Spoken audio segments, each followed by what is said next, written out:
بسم اللہ الرحمن الرحیم۔ میرے ایک دوست جو ہیں وہ مجھ سے سوال کرتے ہیں کہ آپ الیکشن کیوں لڑنا چاہ رہے ہو، کیا مقصد ہے؟ تو میں اس مقصد کو، میں نے کہا ایسا ہے مقصد کہ وہ اس دوست کے سامنے بھی رکھوں، وہ ویڈیو میں سن لے گا تو سارے دوستوں کے سامنے، یا میں اپنے جو ہے وہ جتنے بھی سامعین ہیں اس کے سامنے وہ چیز رکھوں میں کہ سب سے پہلے جو میں ایک چیز، جب ارد گرد بچپن کی بات ہے، جب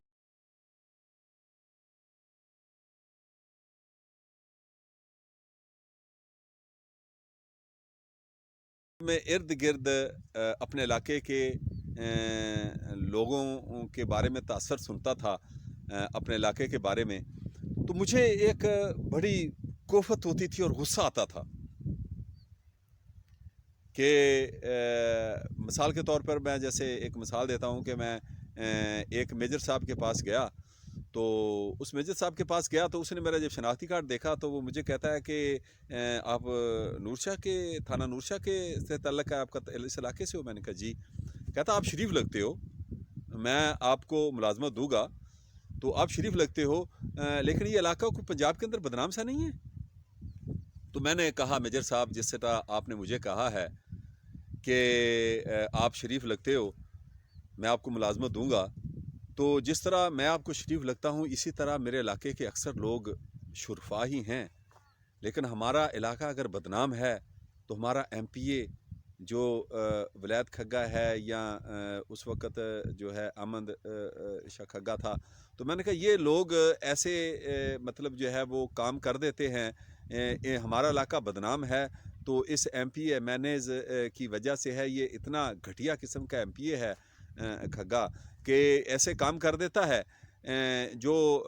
پاکستان تو کیا وہ روئے زمین میں نہیں ہو رہے ہوتے ایسے کام، جو یہ گھٹیا قسم کے کام کر دیتے ہیں۔ تو میں نے کہا یہ ان کی وجہ سے ہمارا علاقہ بدنام ہے، میرے علاقے کے لوگ اکثر شرفا ہی ہیں۔ تو میں نے یہ سوچا کہ میں اپنے اس علاقے کے لوگوں کو سمجھاؤں کہ آپ اپنے بچے جو کل مستقبل میں کہیں ارد گرد جاتے ہیں تو آپ داغ لگایا ہوا ہے، کوئی اچھا ایم پی اے لاؤ جو اس داغ کو دھو دے۔ میں نے کہ تو یہ سمجھاؤں اپنے لوگوں کو۔ دوسرا یہ ہے کہ ہمارے ایک رشتہ دار تھے، عشر زکوٰۃ کے چیئرمین تھے، چودھری قدرت اللہ خان۔ تو وہ جب انہوں نے یہ عشر کی چیئرمینی چھوڑی نا، تو اکثر لوگوں سے سنا کہ ہمیں جو ہے وہ زکوٰۃ اس وقت ملتی تھی جب چودھری قدرت اللہ خان جو تھے یہاں پر چیئرمین تھے، تو ہمیں زکوٰۃ، اس کے بعد جب سے بھی کوئی چیئرمین آیا نا، ہمیں کوئی بھی زکوٰۃ نہیں ملی۔ وہ ہمارے گھر میں آ کے بھی زکوٰۃ دے دیا کرتا تھا، جو ہمارا حصہ بنتا تھا زکوٰۃ کا۔ تو میں نے یہ کہا کہ اب یہ صورتحال یہ کیوں ایسا کیسے ہو رہا ہے؟ تو میں نے پتہ چلا، تحقیقات کی، کہ جو چیئرمین بناتا ہے نا ایم پی اپنے جو ہے وہ ہاتھ کا چیئرمین بناتا ہے، اور وہ زکوٰۃ جو ہے نا اس زکوٰۃ کے پیسے میں سے بھی وہ خود ہڑپ کر جاتے ہیں، آپس میں مل ملا کے جو ہے وہ جتنے بھی چیئرمین بنائے ہوتے ہیں تو ارد گرد کے چیئرمین وہ اپنے ہاتھ کے بنوا لیتا ہے۔ تو پھر عشر کا کام جو ہے نا وہ زکوٰۃ کے جو وہ سب سے بڑا غریب جو ہے نا میرے علاقے کا ایم پی اے ہے، اور وہ سب سے بڑا جو ہے وہ غریب ذہن کا، جن کے پیٹ نہیں بھرتے، ان کی پیٹ جو ہے عجم کھگا ہو یا کھزر کھگا ہو، آگے پہلے کا باپ لوٹ مار کرتا رہا ہے، تو میں نے کہا ان کے پیٹ قبر کی مٹی بھرے گی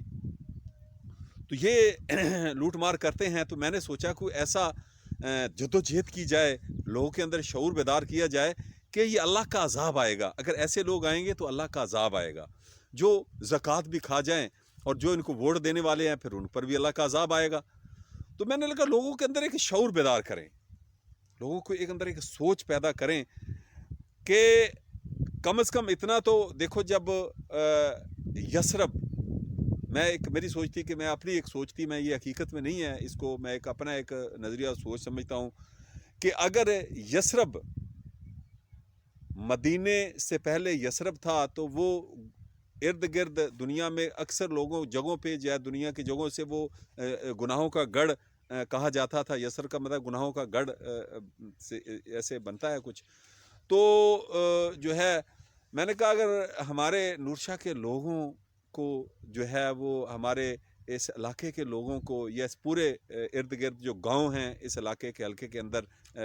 ہمارے حلقے کے اندر گاؤں ہیں ان کے علاقے کے گاؤں کے لوگوں کو یا ان کو جو لوگ اس طرح بری نظر سے دیکھتے ہیں تو یہ یسرب کسی شکل ان لوگوں نے بنا دی ہے ہمارے علاقے کی ان M P M N A's یا یہ جو ان کے سپورٹر ہیں. تو میں نے کہا کوشش کی جائے لوگوں کو سمجھایا جائے کہ تم میں سے ایک لیڈر اٹھے, اپنے اندر ایک ایسا لیڈر پیدا کرو جو مدینے کی ریاست کی بات کرتے ہیں, جو صرف بات کرتے ہیں, وہ عملاً وہ قدم اٹھائے. تو وہ میں جو آپ کو بات کر رہا ہوں اپنے وہ دوست کی, اس دوست نے میرے اندر محبت رسول کی شمع روشن کی. اس نے توحید کا سبق جو ہے وہ ایسی جماعتوں سے مجھے جوڑا, اس شخص کی وجہ سے, اس لڑکے کی وجہ سے جو جس نے مجھے پوچھا کہ آپ الیکشن کیوں لڑنا چاہ رہے ہو. تو ایسے لوگ بھی وہاں پہ ہیں, لیکن پھر وہ ووٹ سپورٹ ایسے لوگوں کو کر دیتے ہیں کہ جو ان کے علاقے کو یسرب بنا دیتے ہیں. تو یہ چیز جو ہے میں نے کہا شعور بیدار کروں ان لوگوں کے اندر. پھر جب میں ارد گرد نکلا علاقوں کے ایم پی اے سے میرا واسطہ پڑا, وزیروں سے واسطہ پڑا میرا, میں ارد گرد میں بڑے میں جو ہے وہ نواز شریف کی حکومت ہو, بڑے میں ایوان صدر میں پہنچ جایا کرتا تھا. ایک دفعہ یہ حمزہ شہباز شریف کا الیکشن ہوا تھا, ان کی پروگرام تھا, وہاں میں گیا تو وہاں میری ان سے ملاقات کرنے لگا, لیکن یہ اس وقت چلے گئے. لیکن بعد میں وزیروں سے میری ملاقات ہوئی تو ان سے باتوں سے یہ مجھے پتا چلا کہ یہ سسٹم جو ہے وہ عمران خان ہو یا پیپل پارٹی ہو یا مسلم لیگ ہو, تو میں نے سمجھا یہ تو سارے کا سارا پاکستان ہی انہوں نے یسرب بنا دیا ہے. یہ ایسے لوگ آگے آ گئے ہیں جن کے اندر احساس اور ذمہ داری نام کی کوئی چیز ہی نہیں ہے. عوام کا احساس اور جو ہے وہ ان کے اندر کوئی وہ چیز ہی نہیں ہے. میں نے کہا کیوں نہ ہو اس کے خلاف اٹھا جائے, اپنا ایک کردار ادا کیا جائے اور آگے اللہ پہ چھوڑی جائے جو بھی معاملہ ہو. اور یہ جو ہے پاکستان کو ہم جس طرح اکثر میں نے وہ سیالوی صاحب, شہیر سیالوی, تشہیر سیالوی صاحب جو ہے وہ اکثر ان کی ویڈیو میں نے سنی ہے, تو وہ بھی ایک بڑا اچھا کام کر رہے ہیں عوام کے اندر, سوشل میڈیا کے اوپر وہ شعور بیدار کر رہے ہیں. تو ان کی باتیں سن کر مجھے یہ لگا کہ جس طرح ہمارے بزرگوں نے بتایا ہے کہ پاکستان سے ہی لوگ اٹھیں گے اور وہ دنیا میں انقلاب لائیں گے, ترک ان کا ساتھ دیں گے, اور اس میں عرب کے اندر بھی جو علماء, عربوں کے اندر جو اہل تقوی اہل ایمان جو جن کے اندر ایک درد ہے, ایک تکلیف ہے, عربوں کے اندر جو ہے وہ مغرب یورپ کا اندر داخل ہو جانا, یہودیوں کی جو ہے وہ کنٹرول ہو جانا, وہ بھی انشاءاللہ ہمارا ساتھ دیں گے اور ملیں گے اور پوری دنیا کے اندر انقلاب آئے گا. اور یہ دیکھیں کہ I M F, world bank جو ہے اس سے چھٹکارا حاصل کرنے کا, پھر میں ہر بات میں یہی بات کرتا ہوں آپ لوگوں کو کہ I M F, world bank, یہودیوں سے چھٹکارا اگر آپ نے لینا ہے تو ایک ہی راستہ ہے, وہ راستہ قال اللہ و قال رسول کے کہنے والے لوگ یہ جو کہتے ہیں ہمارے. آپ دیکھیں کہ آپ کوئی بھی جو ٹاپ کرتے ہیں لوگ جنہوں نے حفظ قرآن کیا ہوتا ہے, وہ اکثر زیادہ تر لوگ وہ بہت ٹاپ کرتے ہیں اور ذہین ہوتے ہیں. اور بڑے بڑے جو ہے وہ سائنسدانوں میں سے ایسے بھی سائنسدان گزرے ہیں جو اب بھی موجودہ دور کے اندر بھی, تو وہ اکثر 5 وقت کے نمازی اور دین سے لگاؤ کرنے والے ہیں اور پاکستان سے محبت کرنے والے ہیں.